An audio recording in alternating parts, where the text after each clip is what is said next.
Жогорку кеңештин мурдагы депутаты Өмүрбек Абдрахманов депутаттардын парламент жыйындарына катышпагандыгына нааразы болуп келет. Учурунда жыйынга келбеген парламентарийлердин айлыгын кыркуу маселесин сунуштаганда жайы бар. Эгер ооруп калса дарыгерлерден справка же чет өлкөгө барган иш сапарлары тууралуу күбөлөндүрүү кагазын көрсөтүшү керек деп чыккан. Биздин мындай болот да, демократиялык парламенттик мамлекетте эң биринчиси конушул бийликтегилерге жасалат. Элге эмне? Эл өзүндөгү оокатын кыла берет да. Андан кийин аны силерге окшогон журналисттер, бизге окшогон коомдук ишмерлер контролдоп аберин кетирип турат.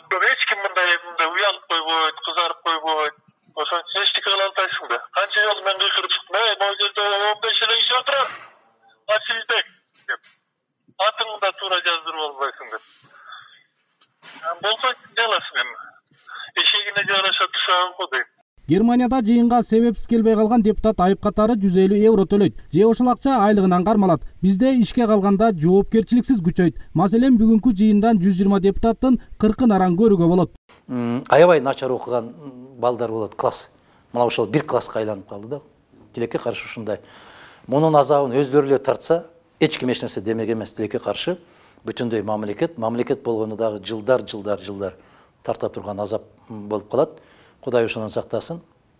Бул жогорку кеңеш канчалык өзүнүн ишмердүүлүгүн токтотсо, ошончолук кыргыз элине чоң жардам берген болот эле. Бирок тилекке каршы алар ал жерден кеткиси да келбейт, аны менен чатагы да жок. Жеке өзлөрүнүн баягы корпоративдик кызыкчылыгын коргойт да олтуруша берет. Айтоор элишенип шайлаган депутаттар жаш баланын ишин кылып, телефондон оюн ойноп же чукулап олтурган болот. Эч кимге отчет бербегендиктен ишке келбей деле айлык алып жүргөндөрү четтен чыгат. Мамлекеттин, элдин тагдырына тиешелүү мыйзамдар каралып жатканда да орундар бош турганы адатка айланып барат. Депутаттар мына жыйынга толук катышпагандан уялбайсызбы? Эми бу жерден ачык сөз катышып жүрүшөт депутаттар бар эле.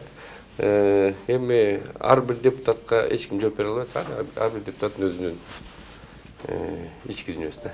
Депутат Максат Сабиров парламентке айтылган сын пикирлерди четке кагат. Айтымында ар биринин кабинетинде телевизор бар. Жыйынды бөлмөдөн көрүп, даярданып суроо берерде бара калышат экен. Анан азыр жок дегенде 20 депутат командировкада.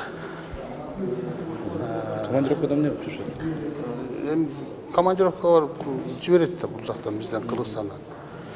Парламентский правление деп койгондой парламенттик аралык иштер бар. Парламентте буга чейин жумушка келбеген депутаттардын 50% айлык акысын кыскартуу керек деген маселе көтөрүлгөн. Бирок депутаттар дайым эле парламентте отура алышпайт деп каршы чыгып коюшкан. Ошентип парламентарийлер өздөрүнө ыңгайсыздыкты жараткан мыйзамдарды четке кагып келе жаткандыктан алардын ишке болгон мамилеси да күндөн күнгө салкындап бара жатат дешет адистер. Алтынбек Бектуров, Алымбек Бектурганов, Азиз Самарбеков, 7 канал, Бишкек.